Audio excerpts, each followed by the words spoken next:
अस्सलाम वालेकुम एवरीवन। आज की वीडियो का हमारा टॉपिक है रीडिफाइनिंग बेस क्लास फंक्शंस। इससे पहले हम इनहेरिटेंस को डिटेल में देख चुके हैं, जिसमें हमने इनहेरिटेंस का कॉन्सेप्ट देखा था थियोरेटिकली, कंस्ट्रक्टर्स इनहेरिटेंस में किस तरह से वर्क करते हैं, विजिबिलिटी मोड्स इनहेरिटेंस में कौन से होते हैं, and then types of inheritance थी हमारे पास। तो आज की वीडियो में हम इनहेरिटेंस का एक और कॉन्सेप्ट पढ़ने जा रहे हैं, जिसको हम कहते हैं redefining base class functions. So let's get started. इसके लिए मैं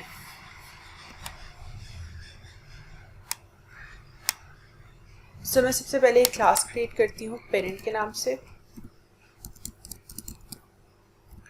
एंड हम इसमें एक फंक्शन बनाते हैं पब्लिक वॉइड डिस्प्ले, एंड ये फंक्शन जो है ये हमारे पास जस्ट प्रिंट कर रहा है कि I am from parent class.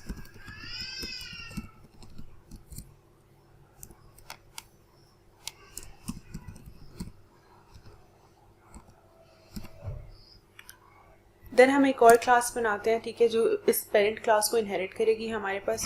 सो हमने क्लास क्रिएट की चाइल्ड के नाम से, एंड इसमें भी हम एक फंक्शन बनाते हैं। अब रीडिफाइनिंग बेस क्लास का जो असल मीनिंग है वो ये है। अब रीडिफाइनिंग बेस क्लास का मीनिंग जो है वो ये है कि आपके पास पेरेंट क्लास में एक फंक्शन है और डिराइव क्लास में भी सेम नेम का फंक्शन है विद सेम आपके पास प्रोटोटाइप। सो आप उसको सो यहाँ पे रीडिफाइनिंग बेस क्लास फंक्शंस का जो मतलब है वो ये है कि हमारे पास पेरेंट क्लास में कोई फंक्शन है और हमारे पास सेम फंक्शन जो है वो हमारे पास चाइल्ड क्लास में भी है with same signature with same name. So लेकिन उस फंक्शन की जो डेफिनेशन है वो पेरेंट क्लास से डिफरेंट है। सो मैं यहाँ पे भी एक पॉइंट फंक्शन जो है वो डिस्प्ले का कॉल करती हूँ, जिसका सिग्नेचर बिल्कुल सेम होगा हमारे पेरेंट वाले फंक्शन से।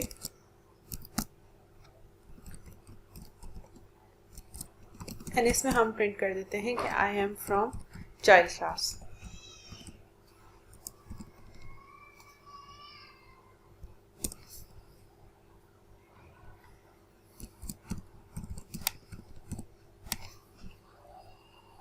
सो अब हमारे पास पेरेंट क्लास में और चाइल्ड क्लास में दोनों में सेम नेम के फंक्शंस हैं, ठीक है, लेकिन उनकी डेफिनेशंस जो हैं वो हमारे पास कुछ डिफरेंट हैं।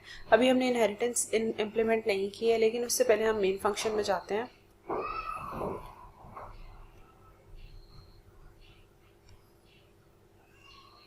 सो हम यहाँ मेन फंक्शन में पेरेंट क्लास का एक ऑब्जेक्ट बनाते हैं, जिसे हम पी के साथ डिस्प्ले कॉल करते हैं, एंड देन हम चाइल्ड क्लास का एक ऑब्जेक्ट बनाएंगे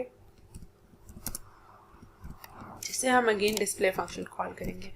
अब हमारे पास जब पेरेंट के ऑब्जेक्ट के साथ डिस्प्ले का फंक्शन कॉल होगा तो ऑब्वियसली पेरेंट जो है वो अपने वाले फंक्शन को कॉल करेगा, और जैसे ही हमारे पास चाइल्ड का डिस्प्ले कॉल करेगा तो चाइल्ड अपने क्लास की डिस्प्ले को कॉल करेगा, क्योंकि अभी तक इनके दरम्यान में कोई इनहेरिटेंस का रिलेशनशिप नहीं है। सो ये अपने अपने फंक्शंस जो हैं जो इनकी रिस्पॉन्डिंग क्लासेस में हैं उन्हीं को कॉल्स जाएंगी। सो हम इसको एक दफ़ा एग्जीक्यूट करके चेक कर लेते हैं।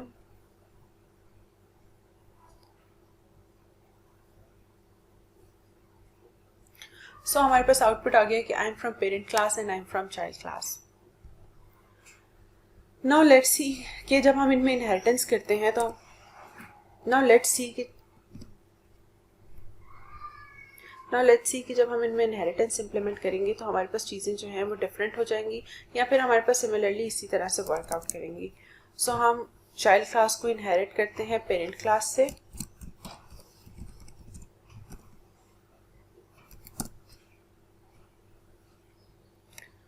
अब हमारे पास जब हम मेन में आते हैं और हम पेरेंट क्लास का ऑब्जेक्ट बनाएंगे और पी डॉट डिस्प्ले कॉल करेंगे तो हमारे पास जो डिस्प्ले का फंक्शन कॉल होगा वो डेफिनेटली हमारे पास पेरेंट क्लास का जो डिस्प्ले फंक्शन है जिसमें हम प्रिंट कर रहे हैं कि I am from parent class, वही कॉल होगा। लेकिन हमारे पास प्रॉब्लम तब आएगी जब हम पेरेंट का चाइल्ड नहीं क्रिएट करेंगे, बल्कि हम लेकिन हमारे पास प्रॉब्लम तब आएगी जब हम पेरेंट का ऑब्जेक्ट नहीं क्रिएट करेंगे, जब हम चाइल्ड का ऑब्जेक्ट क्रिएट करेंगे। सो हम यहाँ पे चाइल्ड का ऑब्जेक्ट अगर क्रिएट करते हैं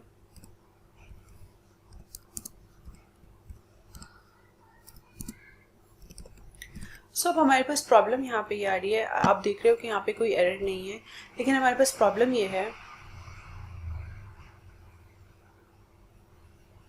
हमारे पास प्रॉब्लम ये है कि हमारे पास जो चाइल्ड क्लास है उसने इनहेरिट किया हुआ है पेरेंट क्लास को।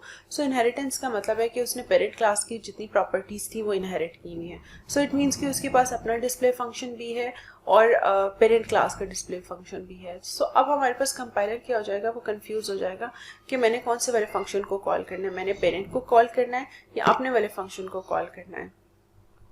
सो इस प्रॉब्लम को सॉल्व इस तरह करता है कंपाइलर कि कंपाइलर कहता है कि जिस टाइप का ऑब्जेक्ट होगा मैं उसको प्रेफरेंस दूंगा।